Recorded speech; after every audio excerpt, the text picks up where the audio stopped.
This is the Lesbian Historic Motif Podcast, brought to you by Heather Rose Jones. The show looks at lesbian and sapphic themes in history and literature, and historical fiction with queer female characters, including fantastic versions of the past. We present research, interviews, news of the field, book listings, and original historical fiction for your enjoyment. For even more historic research, check out our blog.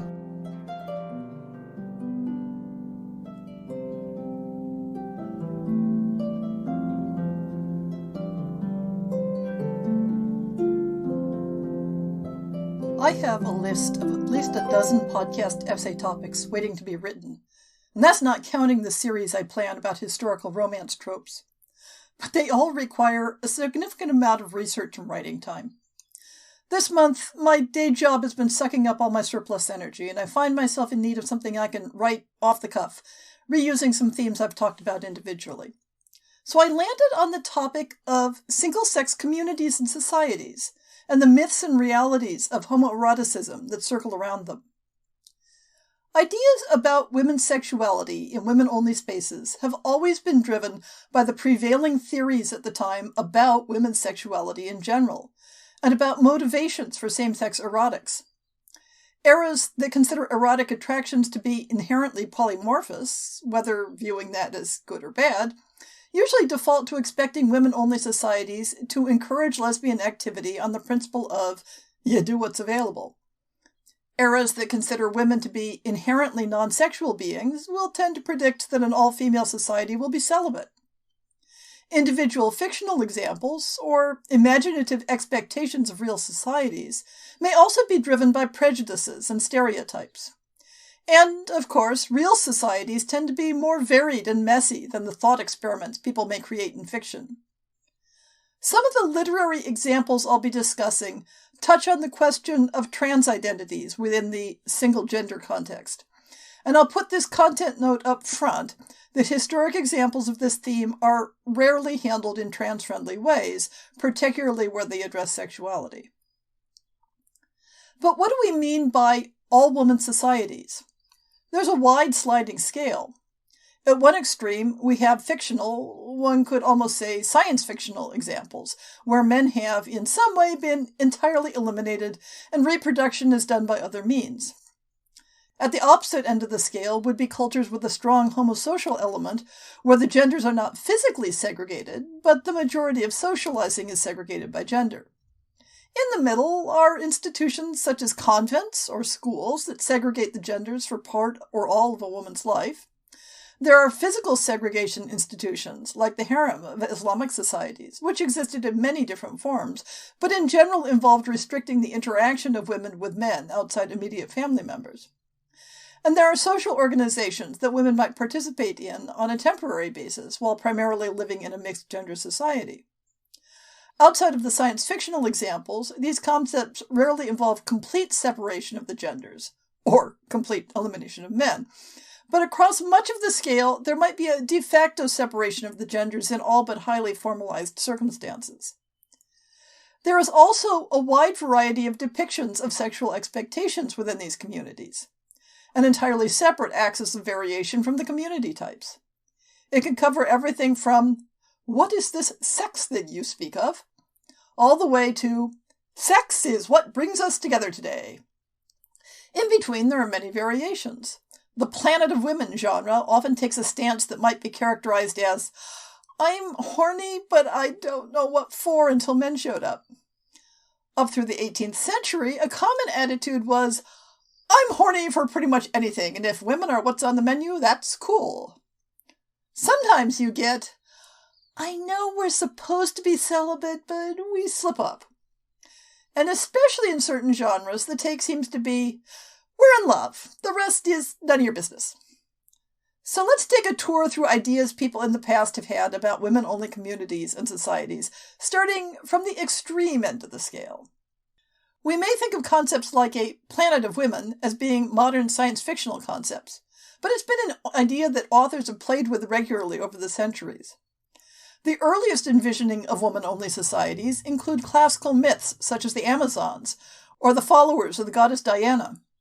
In both cases, the cultures were envisioned as a society from which men were specifically and deliberately excluded, and where sexual relations with men were either prohibited, in the case of Diana's followers, or allowed only in limited circumstances for procreation, in the case of the Amazons. As I discussed in an earlier podcast, the implication of sexual relations among Diana's female followers appears first by implication in the story of Callisto, when Jupiter seduces the nymph by disguising himself as the goddess. For the seduction to work, one must assume the normalization of sex between women in this group. That assumption is made more overt in later medieval and Renaissance versions of the story, such as William Warner's Albion's England and Thomas Heywood's The Golden Age. In the early modern period, we see references to real-life women being a follower of Diana if they reject heterosexual marriage for the company of women. But it's rare for these references to contain overt references to sexual activity, though it may be hinted at. In the earliest stories of the Amazons, the possibility of same-sex desire is essentially ignored. The sex lives of Amazons were relevant only in their occasional encounters with men. But in medieval and Renaissance uses of Amazons in literature, we see evidence that they were perceived as engaging in homoerotic encounters, or at least they were open to the possibility. In Ariosto's Orlando Furioso, the Amazon Bradamante attracts female desire. In Sidney's Arcadia, a man disguises himself as an Amazon to gain access to a secluded woman and persuades her that it's okay for her to love a woman. In Shakespeare's Two Noble Kinsmen, the Amazon Emilia is mourning her dead girlfriend. There's no explicit indication that it was a sexual relationship, as opposed to a very intensely romantic one, but such a sexual reference would be at odds with the tone of the piece. These are only a few of the literary Amazons who engage in either the reality or appearance of same-sex erotic relationships. Aside from works playing off of classical mythology, fiction about all-woman societies seems to appear in the late 19th century. And, of course, the theme is quite popular in science fiction from the mid-20th century on, but that's outside the scope of this podcast. Female-authored, women-only utopian novels of the 19th and early 20th century typically reflect the gender stereotype prevalent at the time of women as being elevated, cultured, but non-erotic beings. In works such as Charlotte Perkins Gilman's Herland, published in 1915, or the much more obscure 1890 work, Mizora, by Mary E. Bradley, an event in the past has eliminated all the men in an isolated region, and the women become able to reproduce via parthenogenesis. Sexual desire, however, is assumed to be absent from these societies, and the authors may not even feel the need to explain this point. In Mizora, the only socially sanctioned emotional bonds are within the matrilineal line, though cohort friendships also exist, and the female outsider, through whose experience we learn about the society, develops an intense but non-sexual friendship with one of the women. It's worth noting that both Herland and Mizora interweave their utopian ideals with very problematic ideas about eugenics and racism, and as well as concealing the violent incidents that contributed to their establishment.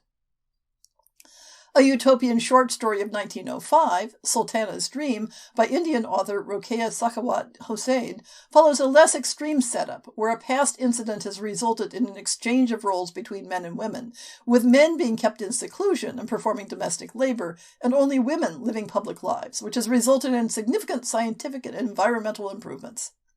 But as with the Western examples of a similar era, the story is silent on the question of romantic and sexual relations. This work falls more in the next category, societies where the genders are largely physically segregated in everyday life. There are many different forms this segregation has taken in different social contexts. Sultana's Dream operates within a system similar to the harem tradition, in which women are restricted to specific physical spaces and interact with men only in highly restricted circumstances. Harem culture was a site of massive cultural misunderstanding between Islamicate societies and European visitors, and the descriptions of Turkish harems that were disseminated in Europe in the 16th and 17th centuries often say more about the preoccupations of the writers than the reality of the women's lives.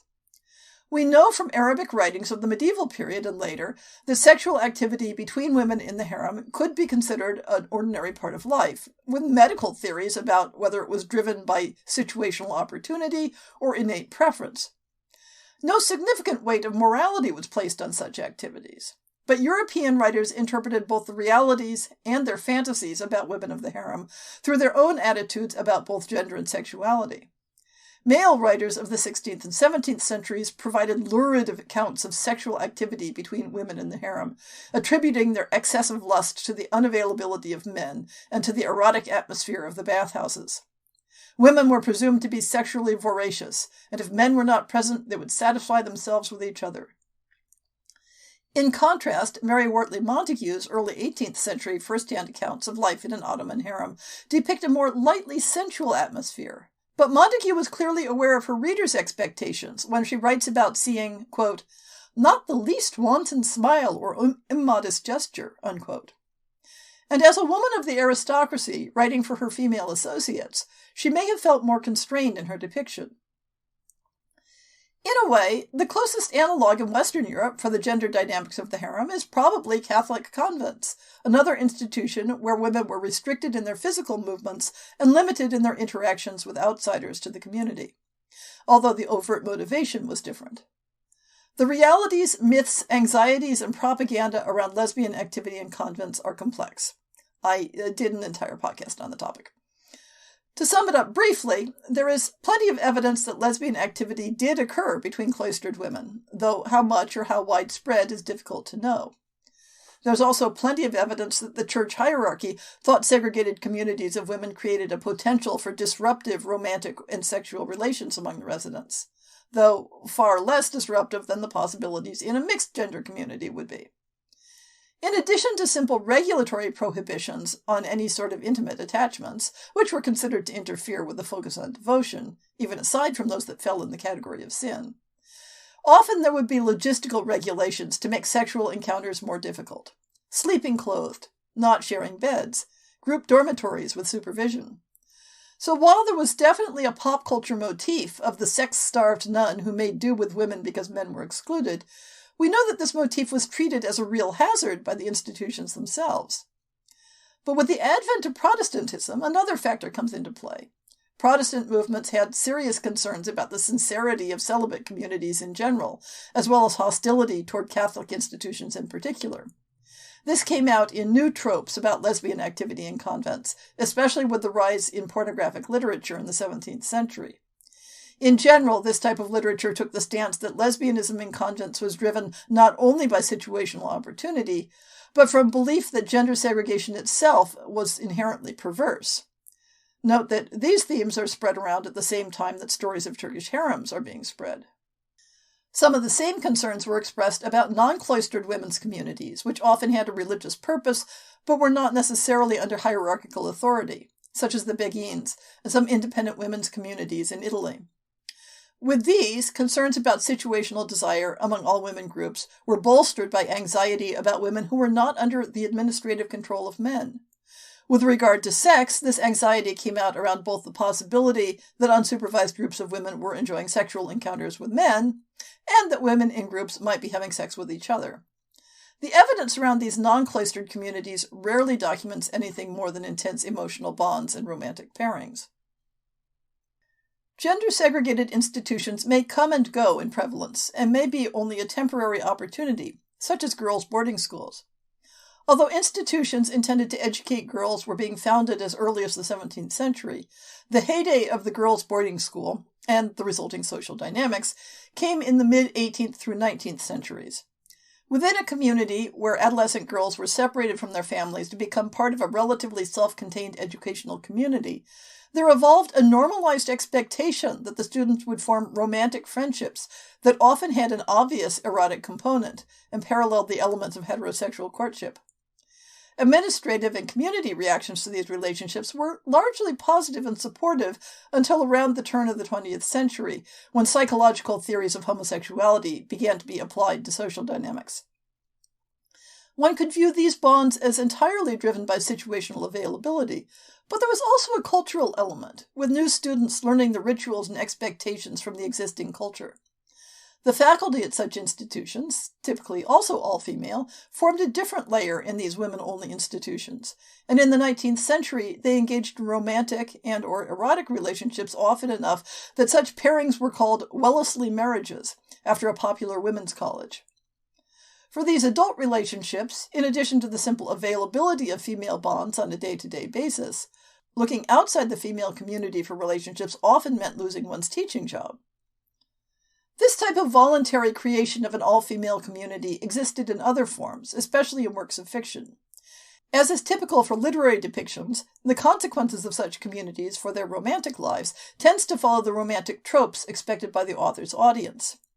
Thus, the women-only retreat at the center of Margaret Cavendish's 17th century The Convent of Pleasure enjoys same-sex flirtations and mock courtships due to situational availability, but a serious erotic component is introduced and accepted only when a disguised man enters the community for that purpose.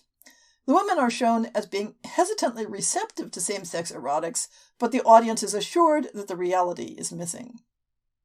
When the audience is looking for scandal, titillation, and satire, then the depictions of women-only clubs and societies goes further.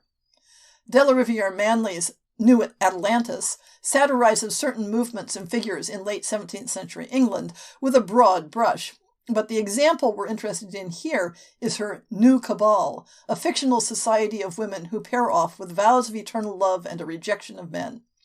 These women live within mixed-sex society, but gather occasionally for private, women-only events that feature feasting, the enjoyment of nature, and sexual encounters.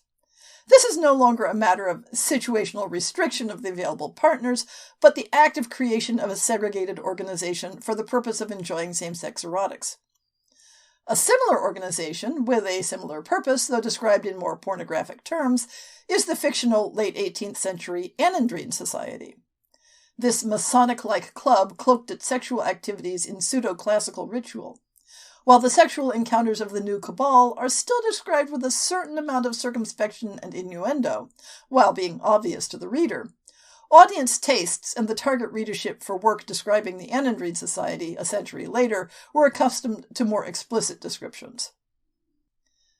The idea and reality of women-only societies and organizations has persisted across the centuries, taking forms that emerge from and reflect the social tenor of the times. To some extent, such motifs always provoke concerns about how women will behave with each other when they are apart from men, whether by their own choice or driven by other social forces. And whether or not people imagine that single-gender communities will automatically lead to same-sex erotics is situational as well. What do people of that era believe about women's sex drive? How do they imagine women might act on it? Is erotic desire envisioned as gender neutral, or do people believe it is provoked only by certain types of potential partners? For that matter, what is the author's purpose in describing a woman-only society? And how does sexuality fit into that purpose? Both chaste and erotic depictions may be created side by side, aimed at different audiences and written with different ends. And the realities of single-gender communities are inherently more complex than fiction. If you're thinking about writing a woman-only community in a historic setting, take a while to consider all the different forms it might take, and all the different expectations the women in it might have.